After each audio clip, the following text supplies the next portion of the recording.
Good morning, everyone.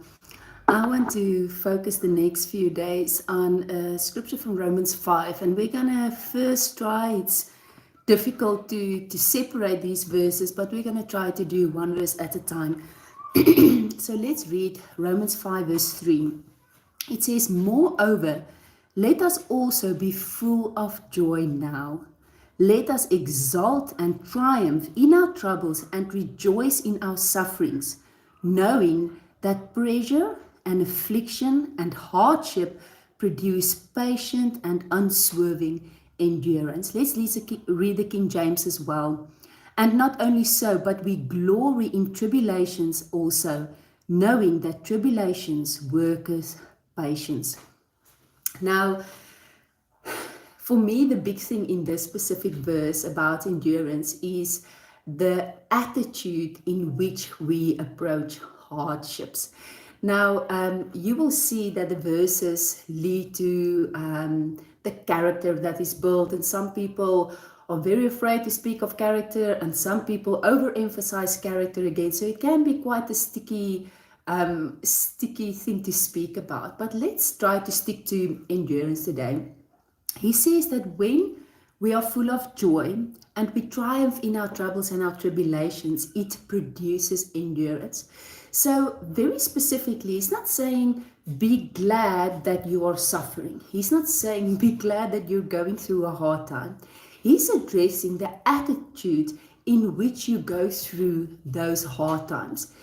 So endurance is not automatically produced when you have a hard situations. I mean, you can look at some people which go through a hard situation, and when they go through a similar hard situation again, it's not as if they know how to handle it this time around. So it's not like that's fine, I can endure this because I know God is going to come through for me. So endurance is not automatically produced, but the attitude in which we approach it can produce endurance.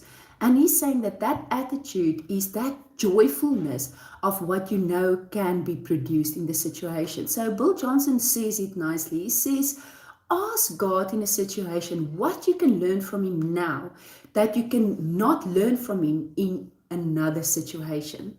And something I've even thought about lately in terms of parenthood. Sometimes us as mothers, and us, if you're a mother watching, sometimes mothers can be so hard